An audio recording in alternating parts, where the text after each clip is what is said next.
ओम नमः शिवाय, जय महाकाल। आप सबको पता है कि सावन का बहुत ही पवित्र महीना चल रहा है और कल है सावन की 10वीं तिथि, जो कि इस दिन को बहुत विशेष, बहुत खास बनाती है। मेरे पास बहुत सारे मैसेज आते हैं इंस्टाग्राम पे भी और व्हाट्सएप पे भी, भैया मेरे पति बात नहीं मानते, मेरे बच्चे बात नहीं मानते, एकदम परेशान करके रख दिए हैं, बहुत गुस्सा करते हैं, बहुत क्रोध करते हैं, घर में शांति बिल्कुल है ही नहीं, हम क्या करें। तो पूज्य गुरु जी की कथा से सुन के बहुत अच्छे से बताऊँगा, जो भी प्रॉब्लम आपकी होगी ना वो बिल्कुल ख़त्म होगी। बस 31 वाला उपाय एक बार ध्यान से समझ लो, करके देखना, सारी समस्याएं खत्म होंगी। ठीक है, उससे पहले आपको बता दूं, इस पूरी वीडियो में हम लोग 4 बहुत ही प्यारे से उपाय की बात करेंगे जो कि 10वीं तिथि के दिन ज़रूर करने चाहिए। ठीक है, चलो सबसे पहले हम लोग बात करते हैं 31 वाला। क्योंकि भैया 31 वाला ये क्या है? देखो, ये उपाय उनके लिए है कि जिनके हस्बैंड बात नहीं सुनते, जिनकी वाइफ बात नहीं सुनती, जिनके बच्चे बात नहीं मानते, ये उस उपाय को करेंगे क्रोध को खत्म करने के लिए। ठीक है, देखो स्क्रीन पर आपको यहाँ पर दिख रहा होगा चावल, है ना। हमें 31 चावल के दाने चाहिए। कितने?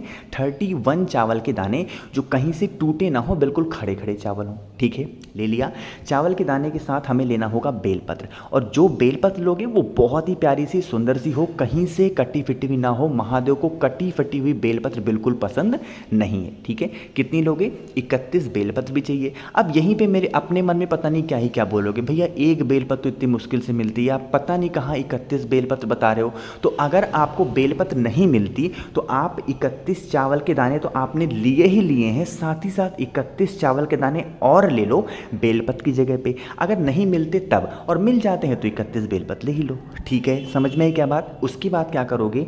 इन दोनों चीज़ों को लेके पहुंच जाओगे महादेव के शिवलिंग के पास। सुबह जाना चाहो सुबह जाओ, शाम को जाना चाहो शाम को जाओ, लेकिन किसी भी महीने की 10वीं तिथि के दिन करना होगा। ठीक है, पहुँचे, फेस रखना उत्तर दिशा यानी कि नॉर्थ डायरेक्शन। जल वगैरह जो भी समर्पित करना हो समर्पित करना, पूजन पाठ जो भी करना हो कर लेना। ठीक है, आपके पास है 31 चावल के दाने और 31 बेलपत्र, यही तो 2 चीज़ें हैं आपके पास। आप क्या करेंगे? जल वगैरह समर्पित करने के बाद सबसे पहले 1 चावल का दाना महादेव के शिवलिंग के ऊपर समर्पित करोगे, श्रम्भेश्वर महादेव के नाम से। किसके नाम से? श्रम्भेश्वर महादेव के नाम से। उसके बाद उस 1 चावल के दाने के ऊपर फिर 1 बेलपत्र समर्पित करोगे, श्रम्भेश्वर महादेव के नाम से।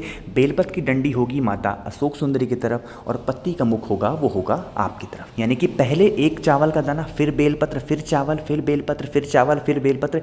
इसी तरीके से 31 चावल का दाना चढ़ाओगे और 31 बेलपत्र चढ़ाओगे। जितनी भी चीज़ें चढ़ाओगे आपको श्रम्भेश्वर महादेव का नाम ही ज़रूर लेना है। समझ में आई क्या बात मेरी? इतना करने के बाद हाथ जोड़ करके प्रार्थना करना, जो भी व्यक्ति आप पे घर में क्रोध करता है, गुस्सा करता है, उसका नाम और गोत्र बोलना, महादेव से विनती करना, प्रार्थना करना, जो भी आपको कहना हो अपने अकॉर्डिंग, जैसे भी प्रार्थना करते हो कह लेना, कर लेना, और उसके बाद अपने घर चले जाना। जो भी व्यक्ति ये 31 वाला उपाय 10वीं तिथि के दिन कर लेता है, उसके जीवन के सारे कष्ट खत्म हो जाते हैं, उसको कभी कोई प्रॉब्लम नहीं होती। ठीक है, समझ में आई क्या बात? चलो, तो पहले उपाय की बात यहाँ पर हो गई है। आगे बढ़ते हैं इस वीडियो में हम लोग अपने दूसरे उपाय के। अब देखो, इस उपाय का सबसे बड़ा फायदा क्या है कि अगर आपकी कोई विष है, मनोकामना है, काफ़ी दिनों से अधूरी है, पूरी बिल्कुल भी नहीं हो पा रही है, तो इस काम को करेंगे, है ना। स्क्रीन पर आपको दिख रहा होगा बेलपत्र, है ना। कहोगे भी कितनी बेलपत्र लेंगे? तो 5 बेलपत्र लेनी होगी, बहुत ही सुंदर सी, कटी फिटी हुई, कहीं से भी नहीं होनी चाहिए। ठीक है, ले लिया 5 बेलपत्र। साथ ही साथ लेना होगा चावल का दाना। अब यहाँ पर जो चावल का दाना लोगे वो मात्र 1 चावल का दाना लेना है, कहीं से टूटा हुआ ना हो। 5 बेलपत्र और 1 चावल का दाना, इसको लेके पहुंच जाओगे कहाँ पे? महादेव के शिवलिंग के पास। लेकिन साथ ही साथ लेके जाओगे 1 लोटा जल, जो कि भरना होगा अपने घर से। ठीक है, पहुंच गए शिवलिंग के पास। वहाँ पर पहुँचोगे, जो भी आपके पास में 5 बेलपत्र है और 1 चावल का दाना है, लेकिन हमें ऐसे महादेव के शिवलिंग के पास जाना है जहाँ पर लोगों का आना जाना बहुत रेयर हो, बहुत कम हो। क्योंकि भैया आज के टाइम पे तो ऐसा कोई शिवलिंग बचा ही नहीं है जहाँ पर लोगों का आना जाना बहुत कम हो।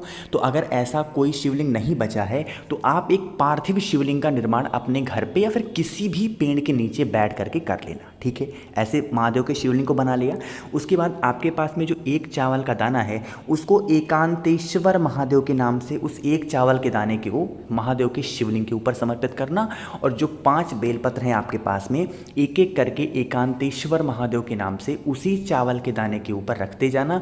डंडी रखना जलाधारी की तरफ, पत्ती का मुख रखना आप अपनी तरफ। समझ में आई क्या बात? उसके बाद अपनी मनोकामना कहते हुए, जिस भी वजह से परेशान हो, 1 लोटा जल उसी बेलपत्र बेलपत्र के ऊपर समर्पित कर देना, बिल्कुल धीरे धीरे, बिल्कुल स्लो मोशन में, जिससे आप अपनी सारी मनोकामनाओं को, सारे कष्ट को महादेव से जल चढ़ाते टाइम ही कह ले जाएं। ठीक है, जो भी व्यक्ति एकांत में बैठे हुए महादेव के ऊपर या फिर एकांतेश्वर महादेव के ऊपर इस तरीके से उपाय करता है, उसकी सारी विशेष, सारी मनोकामनाएं पूरी बहुत जल्दी होती हैं। ठीक है, समझ में आई क्या बात मेरी? चलो, 2 उपाय की बात हमने यहाँ पर कर ली है, आगे बढ़ते हैं इस वीडियो में। अब हम लोग अपने तीसरे उपाय की तरफ। अभी तीसरा उपाय क्या है और इसके क्या फ़ायदे हैं, उससे पहले एक छोटा सा काम करना होगा आप सबको, और वो है वीडियो को कर दो लाइक।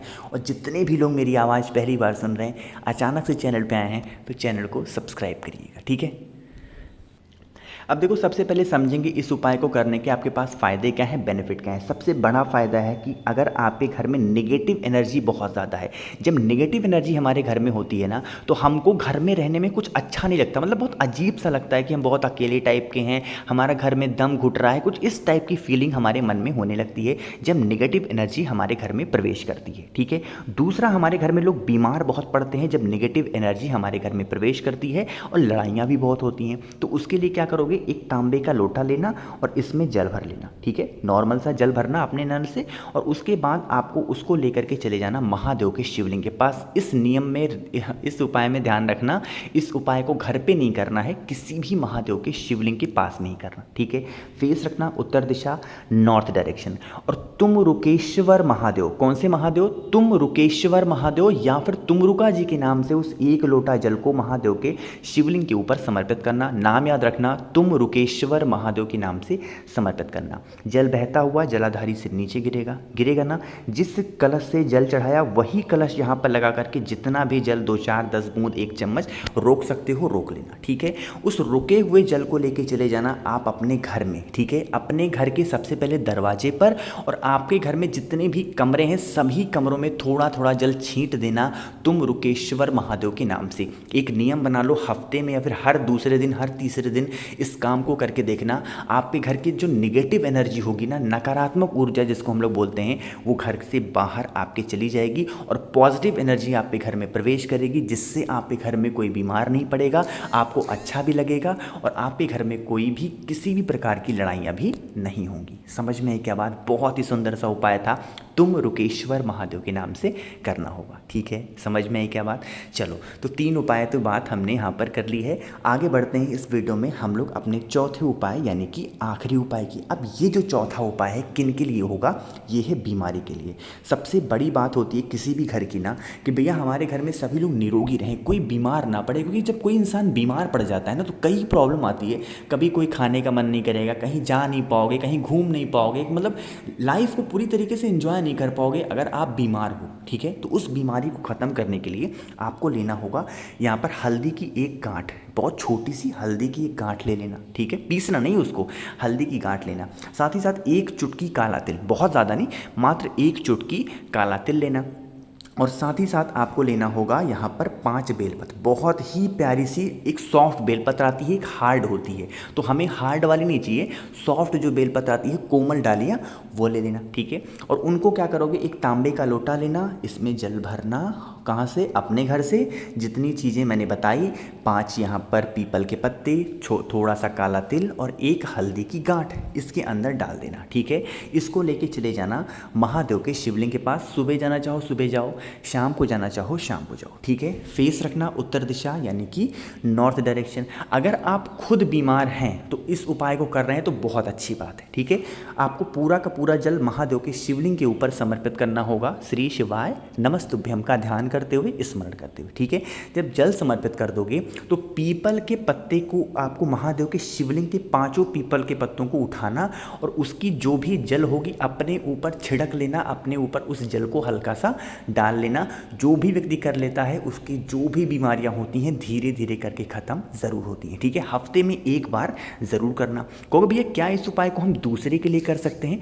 बिल्कुल कर सकते हैं। जो पीपल का पत्ता आपने महादेव के शिवलिंग के ऊपर समर्पित किया है, इन 5 पीपल के पत्तों को उठा लेना और उसी कलश में रख करके आप अपने घर चले जाना। जो भी व्यक्ति आपके घर में बीमार रहता है उस बीमार व्यक्ति को उसी पीपल के पत्ते का जो पानी होगा वो वहीं पर छिड़क देना और छिड़कने के बाद 5 पीपल के पत्तों को आप ले जा करके किसी पेड़ वगैरह के नीचे या फिर किसी नदी तालाब सरोवर में विसर्जन कर देना। ठीक है, जो भी व्यक्ति इस तरीके से उपाय करता है उसके घर की जो भी बीमारियां होती हैं ना वो धीरे धीरे करके ख़त्म ज़रूर होती हैं। तो यहाँ पर दसवीं तिथि के मैंने 4 उपाय बताए हैं। कोई सा भी एक उपाय जो आपके अकॉर्डिंग सही लगता हो, आसान हो, कर लेना। कोशिश की अच्छा समझाने की।